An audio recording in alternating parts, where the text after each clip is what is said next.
Hello, good morning. Hello. Thank you. You see, everything comes with patience, and technicalities are a problem, especially when we live in a virtual world. But thank you, everybody, for staying with us. Thank you for joining us. And I was telling everybody that is with us today that you are in Fort McMurray, and Fort McMurray is a very special place in the history of Safelyfed, in the story behind Safelyfed, and milk as well, and this educational program. So perhaps you can let us know a little bit about the program today, and a little bit of background of why is it so close to your heart to be in Fort McMurray today. Thanks, Noemi, and for everyone's for your patience as we figured out how to accept the share request. We are in Fort McMurray. We're really excited. We're going to be back at the Red Pole Center. For those of you who are in Fort Mac, come on down. We're going to get started about 1 o'clock with a screening followed by a workshop.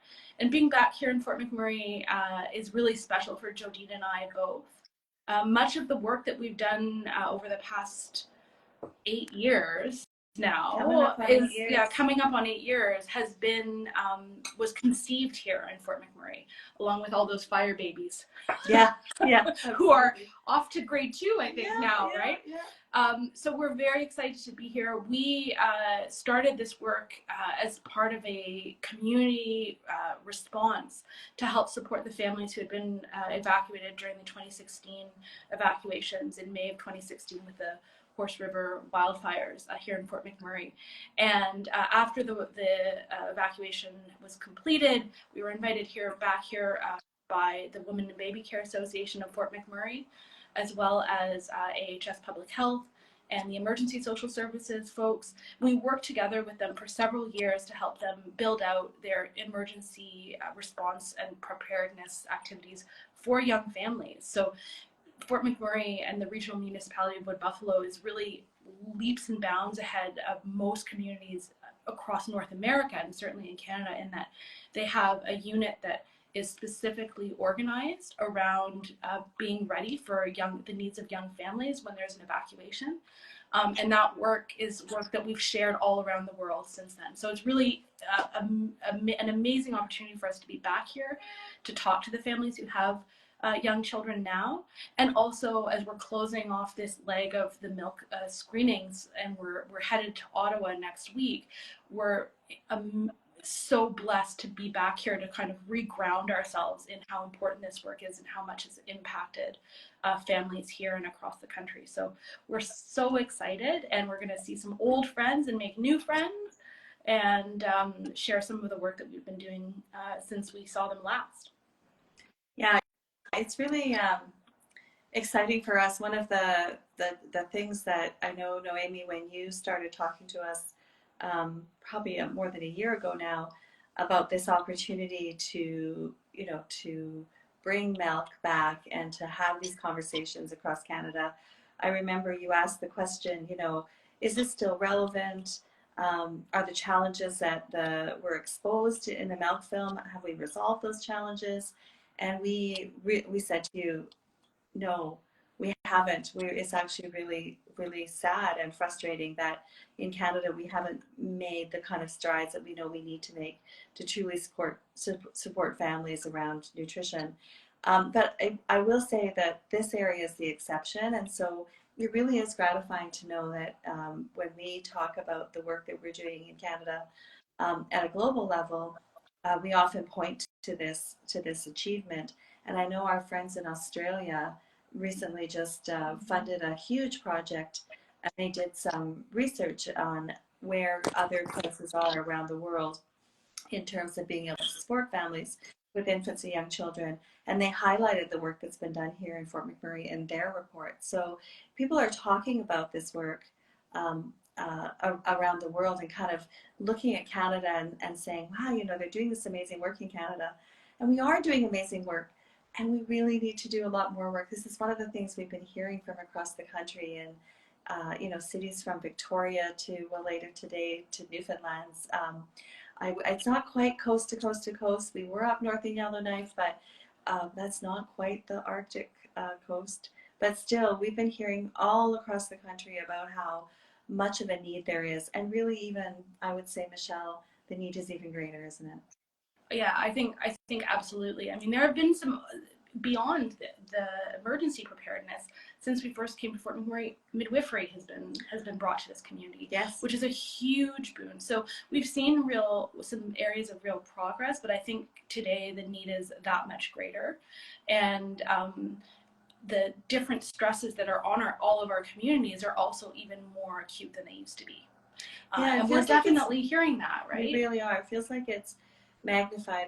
What we have noticed is that in working with our hosts across the country, it's been very clear to us that these organizations have struggled to return to the level that they were at prior to the pandemic, right? I mean, they're still they're shells of their former selves is really kind of what we've been seeing.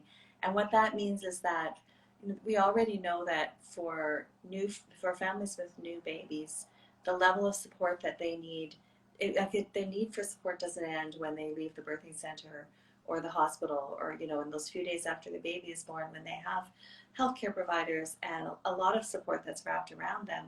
When they're back at home and when they're in the community, their support needs are also really strong. Those needs are important. And what we're seeing is that those community groups that have filled in those gaps, those peer support networks, those local groups are struggling. They are struggling. And they're being asked to do lots more in a healthcare system that's under a lot of strain, right? Yeah. So it's definitely been eye-opening, I think, for us to realize that that's a challenge across the country, and for families across the country, because they feel it as well. It's very obvious to them. And in the film, I love the scenes in the film where there's the mothers circles and they're talking amongst themselves, because for anyone who has been a parent or who's worked with parents, those are such familiar conversations. They have different places, and I mean, I've sat in those circles on floors across the world, and even when I need an interpreter, I know what families are talking about. Yeah. So that's one of the, I think, the real strengths of the film, that also helps us bring together a sense that we share many of the same struggles, but we also share a lot of the same joys and a lot of the same determination to make things better. So that's, I think, been something that we've heard very consistently across the country as well. And from families who are, I think, rightfully a bit outraged when they hear these stories and they realize that these stories have been going on for 10 years. So it's not just them. And I think that that's also one of the things, Noemi, that's really important about the film, is that it shares with parents that the way they're feeling about their experience or what they've been through is not just them, and it's not just their community. It's really something that's going to be true across the system when we don't have those important supports in place. Mm-hmm. So that's definitely something I'm hearing. It's wonderful because listening to you and hearing the comments that are coming through our surveys, the testimonies that are coming through, I had thought years ago that milk has reached the world in a way that it was so impactful, and we had made so many important conversations and important changes, and the film was a catalyst for change in so many ways, in so many countries of different cultures and different languages, but still united by the feelings of what mothers need, what babies need, what the professionals need. So to bring back milk, which was a suggestion really by the Telos Fund, who's supporting us in doing all of this, I really honestly thought, like you're saying, Jodine, that we had overcome all these problems, but it's not quite, because of many reasons. I think, well, babies are born every day. New moms are born, are coming to the world as new mothers. New women are coming to the world every day. And there's also new people as frontline workers that need to listen to all of this. And the other ones who have been in the field for very many years are saying, I never thought about being prepared for an emergency situation. So I think the strategy of which unfortunately brings us into the world where we are right now, which is quite on an emergency, and we need that support. It's bringing the conscious of what needs to be done in case of an emergency, right?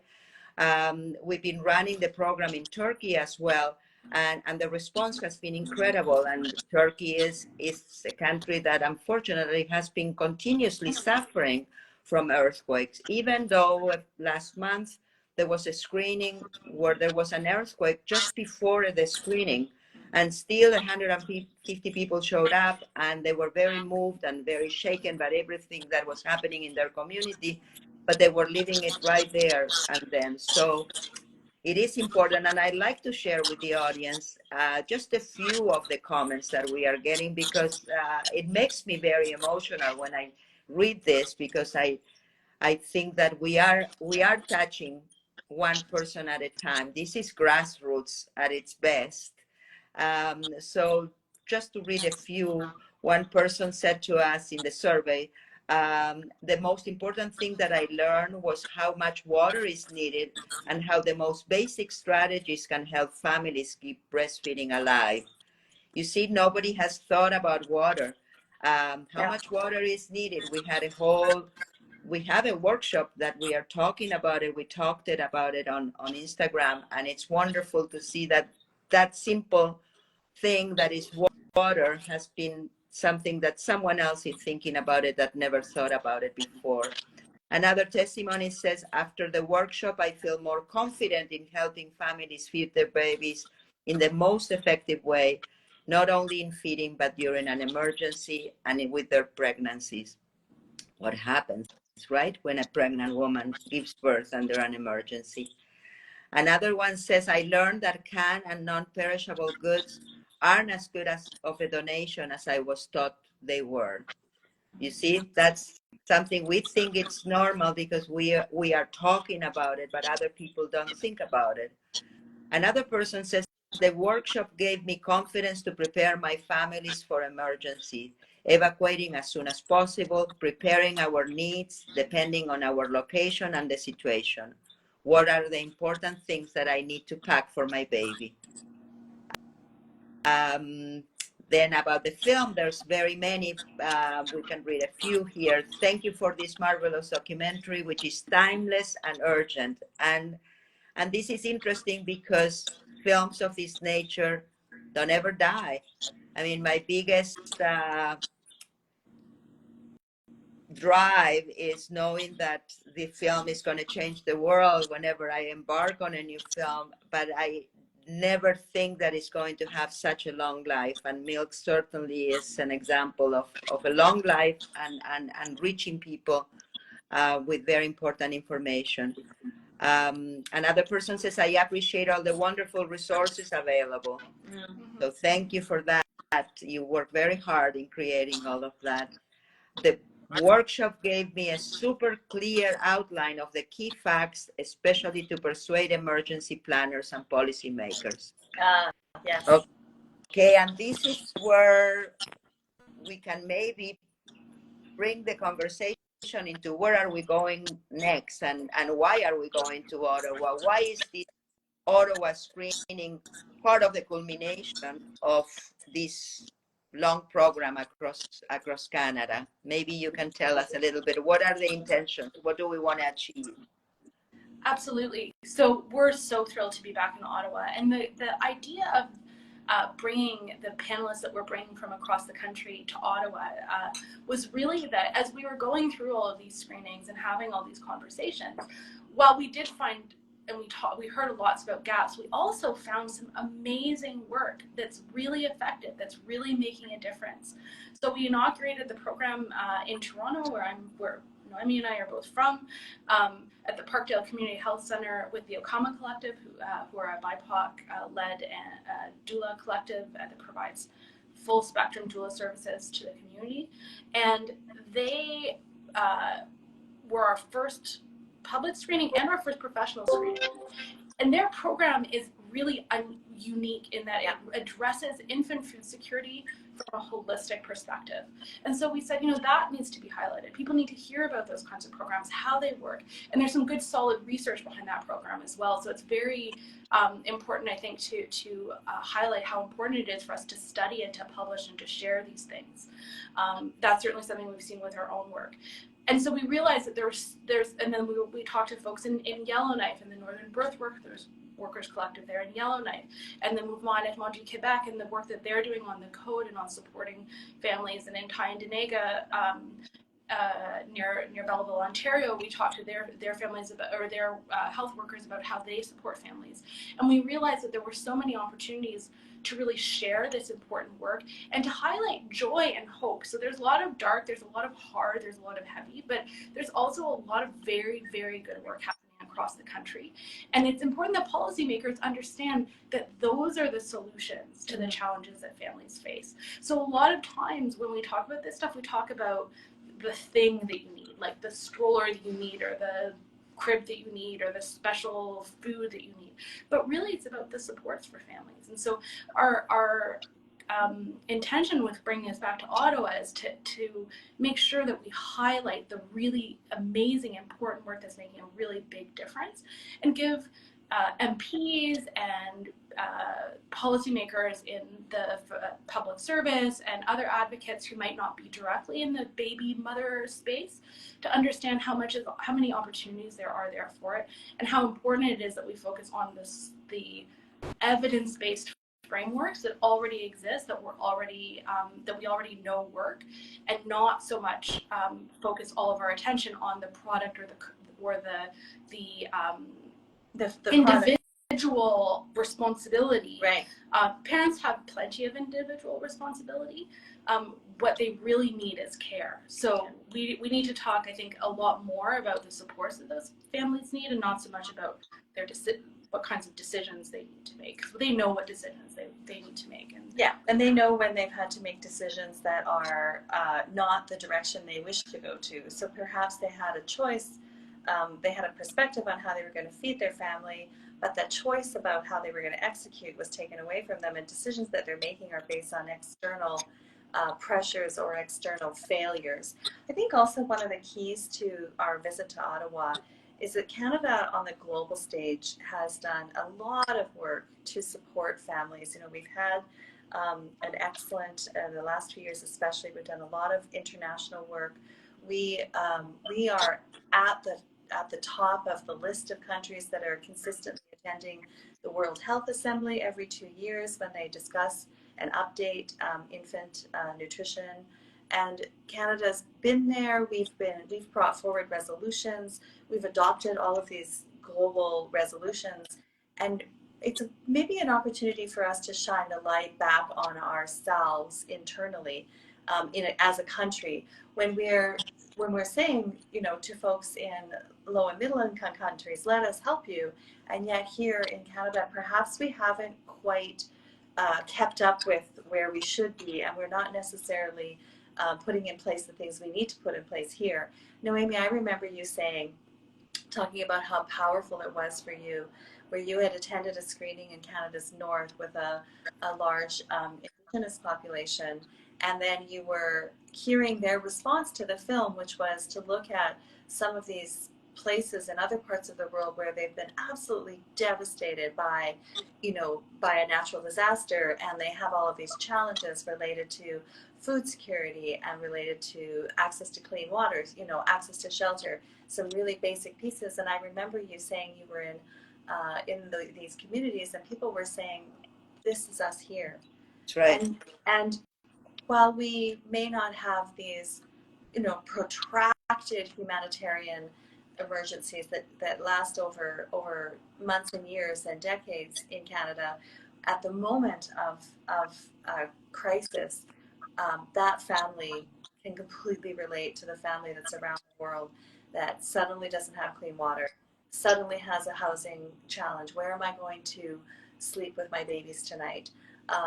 And that's the piece where we're hoping that in Ottawa, parliamentarians will start to make connections, because they're going to hear from their constituents and they're going to say, this is like us, this is happening here in Canada, and we need you to support us to make sure that we are able to, with resilience and with community connection and with guidance and a good framework from our federal government, we're going to survive all of these pressures that are coming at us from all sides. Yeah, Yeah. that's very interesting, and I'm hoping that everybody will join us. And reminds me when we were in Geneva at the World Health Organization presenting the film, and one of the testimonies that we heard from the World Health Organization was, after watching the film, one of the comments was from the panelists saying, you know, we deal